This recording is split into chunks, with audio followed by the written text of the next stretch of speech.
Good morning, y'all. I'm jumping on the train of recording this video to try and help process my way through. Bingham made me think a lot about what authority is versus what it maybe should be or how it looks different in different places. But I think it's important to start for me at the beginning and going into this book. I kind of made myself take a second and think, okay, well, what does authority mean to me? And what do I want authority to look, how do I want my kids to see authority with me as their teacher? And I realized that there's kind of a little bit of a disjointedness, that's not a word, between those two ideas, because growing up I was very much so told you respect authority and you listen to authority within reason, but these people in these positions, these adults, your teachers especially, other types of authority, maybe not as much, but definitely teachers, I was told to listen to them. But for my kids, I obviously want my kids to listen to me and respect what I'm saying, but I want them to do that because they genuinely respect me as a person. I think as a teacher, I need to put some work in on the foreground in order to have that authority, which leads me into so I was a little frustrated with Bingham that he didn't really address that, all these kids are coming into our classrooms with these preconceived notions of what authority is. And even if we take, finally in chapter 4, around page 87, he talks about these larger entities of like cultural or societal authorities and how we deal with those, and how those affect how students deal with a teacher. Because I think we do have to give some account that some students are going to come into the classroom saying you need to do whatever authority tells you, and some kids are going to be told no, you come in and you question authority. And any work that I'm doing to have a relationship with these kids is going to need to come from an understanding of how they see me. And I'm going to have kids who hate being in the classroom because they're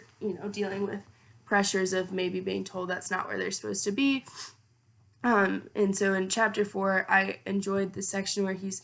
talking about taking the time to find those teachers as a student, taking the moments to find the teachers who you can relate with and who you can trust as not only, yes, as this authority figure, but also as a leader in a way that you want to look up to them as a leader. And he addresses that that's not going to be the same teacher for every kid,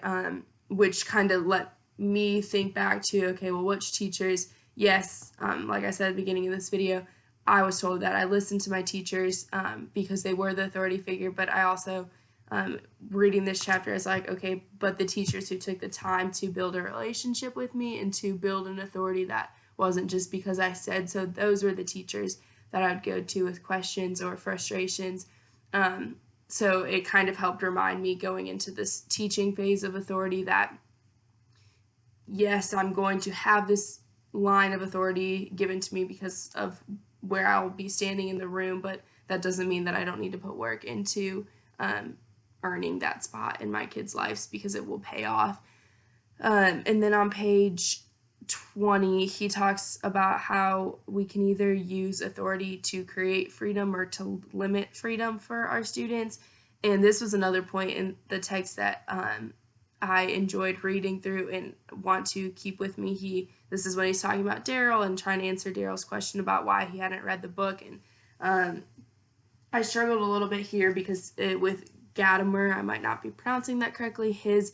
I feel like his ideas fall a little bit short, which Bingham recognizes that, yes, we need to have this difference between, we can separate it between authoritative versus authoritarian, but there's more to it because it's what we're really doing with that authoritativeness that matters. It's not enough to just be like, well, I only have so much control and I should only have so much control, but what am I trying to accomplish? How am I taking this authority and creating agency and meaning for my kids? And I'm making these choices that I know are going to impact them, and how do I make choices that are going to impact them wisely? And me saying, okay, maybe we do read this book together for the first time, because I don't think there's anything wrong with that, but going into it with intention, I think is kind of what Bingham is getting at here, is that I need to recognize how important every decision I'm making is, and how do I do that in a way that is creating freedom for my students, not placing them in a hole. And on that same vein, when I'm making these choices on page, I think this is in chapter 2, on pages 42 and 43, he talks about how he goes into this long discussion of like, well, we work so long to get these degrees, but then, or, graduate and get these grades, but at the end it's just an empty point. Like, we've put all this work into it, and then we have it, and it's kind of left you feel at a point of like, well, what do I do now? And so that really stood out to me. I guess maybe that feels not as related to authority to me, but maybe it is just as, maybe it's defining what I want authority to look like in my classroom, and that, yes, I want to teach the content. Yes, I want them to learn these things about English and talk about these books, but I want them to, more importantly, learn how to communicate, learn how to write to communicate, or orally speak to communicate. And that way, maybe when they do graduate and they do get these grades, that I know it's hard to say that because grades do feel so important to high school students, but that I don't want my classroom to be just about the grades. I want what we're learning to be more than that. And I think that leads into being a teacher that your kids will remember, and that you'll have an authority that they respect you for. My last point that I kind of want to touch on is when he talks, in this part is in chapter 4, when he talks about present versus absent, and the way that some teachers are able to stay with you in those remnant moments, and that you leave them, and he talks about the running coach that he teaches you all these breathing lessons, so what have you, but then you're running on your own, and you remember him. You don't maybe, yes, you remember the lesson, but you remember him. And I definitely have those teachers, and I think that that's what authority should be getting at. Authority shouldn't just be, okay, well, I need to be managing a classroom. Authority should be like, how do I act? My job is to be the leader of the room, at least to some extent, even if that looks like a shared sort of leadership. But I'm the one who's responsible to, at the beginning, have a plan and have a direction and guide these kids through a path. And I